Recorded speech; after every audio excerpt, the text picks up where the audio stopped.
తెలంగాణలో 6 ఎమ్మెల్యేలకు హైకోర్టు నోటీసులు ఇచ్చింది. దానం నాగేందర్, కోవాలక్ష్మి, మాగంటి గోపీనాథ్, కూనమనేని సాంబశివరావు, మధుసూదన్ రెడ్డి, ఎన్ఎం శ్రీనివాసులరెడ్డికి హైకోర్టు నోటీసులు ఇచ్చింది. ఎన్నికల్లో తప్పుడు అఫిడవిట్లు సమర్పించారంటూ వీరిపై హైకోర్టులో వేరువేరుగా పిటిషన్లు దాఖలయ్యాయి. ఈ పిటిషన్లపై విచారణ జరిపిన ధర్మాసనం 6 ఎమ్మెల్యేలకు నోటీసులు ఇచ్చింది.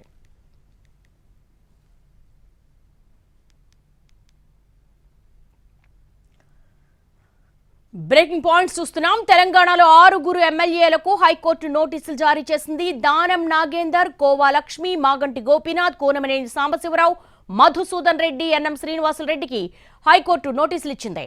ఎన్నికల్లో తప్పుడు అఫిడవిట్లు సమర్పించారంటూ వీరిపై హైకోర్టులో వేరువేరుగా పిటిషన్లు దాఖలయ్యాయి.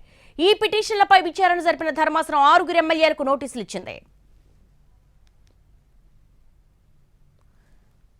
తెలంగాణలో 6 ఎమ్మెల్యేలకు హైకోర్టు నోటీసులు ఇచ్చింది. దీనికి సంబంధించి లేటెస్ట్ అప్డేట్స్ మా ప్రతినిధి శర్మని అడిగి తెలుసుకుందాం.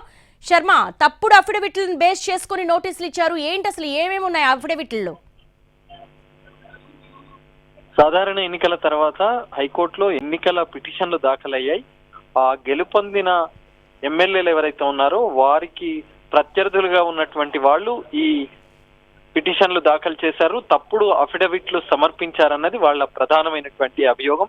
ఈ గెలిచినటువంటి ఎమ్మెల్యేలు ఎవరైతే ఉన్నారో ఖైరతాబాద్ నుంచి దానం నాగేందర్, జూబ్లీహిల్స్ నుంచి మాగంటి గోపీనాథ్, కొత్తగూడెం నుంచి కూనంనేని సాంబశివరావు, ఆసిఫాబాద్ నుంచి కోవాలక్ష్మి, మహబూబ్ నగర్ నుంచి ఎన్ఎం శ్రీనివాసరెడ్డి, దేవరకద్ర నుంచి మధుసూదన్ రెడ్డి, వీళ్ళందరూ కూడా ఎమ్మెల్యేలుగా గెలుపొందారు. కానీ ఎన్నికలకు ముందు వీళ్ళు తప్పుడు అఫిడవిట్లు సమర్పించారన్నదే వాళ్ళు ఆ పిటిషన్ లో పేర్కొన్నారు. వాళ్లకు సంబంధించినటువంటి ప్రత్యర్థులందరూ ఆ పిటిషన్లు వేశారు. మాగంటి గోపీనాథ్ పైన మాత్రం 2 అభ్యర్థులు ప్రత్యర్థులు పిటిషన్లు వేశారు. ఒకరు అజారుద్దీన్, మరొకరు నవీన్ యాదవ్.